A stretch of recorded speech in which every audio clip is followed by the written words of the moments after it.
রাজ্যের পাহাড়গুলিতে জুম চাষের নতুন দিগন্ত উন্মোচিত হয়েছে। তার জন্য অবশ্যই রাজ্য ও এডিসির দণ্ডমুণ্ডের কর্তাদের কোনো ভূমিকা নেই, সমস্ত কৃতিত্ব জুম চাষীদের। জমির অন্যান্য ফসলগুলির মতো এবার তিল চাষে মনোনিবেশ করল গিরিবাসীরা। বাজারে তিল শস্যের ভালো চাহিদা। জনজাতিরা তিলকে এখন জমির প্রধান অর্থকরী ফসল হিসেবে তুলে ধরতে চাইছে। কিন্তু দুর্ভাগ্যের বিষয়, তারা অক্লান্ত পরিশ্রম করে জমির তিল উৎপাদন করলে তা সঠিকভাবে বাজারজাত করতে পারছে না, মূল্যায়ন পাচ্ছেন না পাহাড়ের তিল চাষীরা। অথচ এদিকে নজর নেই প্রদ্যুৎ কিশোরের নেতৃত্বাধীন এডিসি প্রশাসনের। আবার তিনিই নাকি জনজাতিদের উন্নয়নের ফেরিওয়ালা, তাদের স্বপ্ন দেখাচ্ছেন গ্রেটার তিপ্রাল্যান্ডের।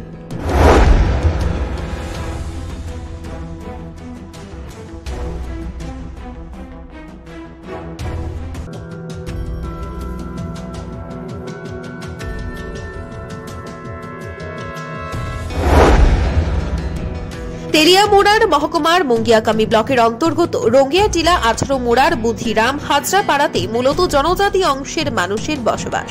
জুম চাষ করেই এরা জীবন জীবিকা নির্বাহ করে থাকে। সংশ্লিষ্ট অঞ্চলে জমে এখন জনজাতিদের নতুন সংযোজন তিল চাষ। অন্যান্য বছরের নেই, এবছরও জমে তিল চাষ করেছে এরা। চাষ করা তিল এখন পরিপক্ক হয়ে ওঠার পালা। আসছে আশ্বিন মাসে তিল ঘরে তুলবে জমিয়ারা। তাদের উৎপাদিত তিল শস্য সঠিকভাবে বাজারজাত করতে পারছে না। এডিসি প্রশাসনও করছে না কোনো সাহায্য সহযোগিতা। তাই কপালে চিন্তার ভাঁজ তিল চাষীদের, বলছেন জমে তিল শস্য উৎপাদনকারী এক জমিয়া। ওই কম এই বছর কিটা লাগাইছে, শুধু ধান আর মাটি থেকে উঠছে চিল। তিল কবে ঘরে তুলবেন? এই বছর তো শুধু বৃষ্টি ওই নাই। এই তিল কাটবেন কবে? কাটবো তো আশ্বিন মাস। এডিসি প্রশাসন থেকে সরকারি সাহায্য দিচ্ছে না কিছু? না কিছু পাইলাম না। জুম লাগানোর লেগে লাগে কিছু পাইলাম না।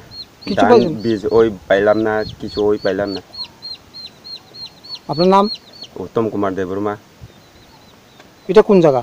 এটা বৈরাগে দেপা। জমি চাষাবাদ করার জন্য এডিসি প্রশাসন থেকে দেওয়া হচ্ছে না কোনো বীজ। জুম চাষ নিয়ে উদাসীন এডিসি ভিলেজগুলি। এই পরিস্থিতিতে জমিয়ারা রাজ্য কৃষি দপ্তর বা এডিসি থেকে বীজ সার দেওয়ার দাবি করছেন। অন্যথায় তাদের পক্ষে জুম চাষ করে পেট প্রতিপালন করা অসম্ভব হয়ে উঠছে। তাই সংসার প্রতিপালনের জন্য জনজাতিরা বিকল্প হিসাবে চাপা কলার চাষ করে থাকে। নিয়ম করেই এরা জমি কলা গাছ রোপণ করেছে। এই কলা বাজারে বিক্রি করে উপার্জিত অর্থ দিয়ে প্রতিপালন করে সংসার। রাজ্যের জমির মধ্যে তিল শস্যের চাষ দিন দিন জনপ্রিয় হয়ে উঠেছে। এই অবস্থায় জমিয়াদের সাহায্যে রাজ্য সরকার ও এডিসি প্রশাসন এগিয়ে আসলে আক্ষরিক অর্থেই পাহাড়ের এক অর্থকরী ফসল হিসেবে আত্মপ্রকাশ করতে পারবে তিল শস্য এবং জনজাতিদের ঘটবে অর্থনৈতিক বিকাশও, দাবি কৃষি বিশেষজ্ঞদের।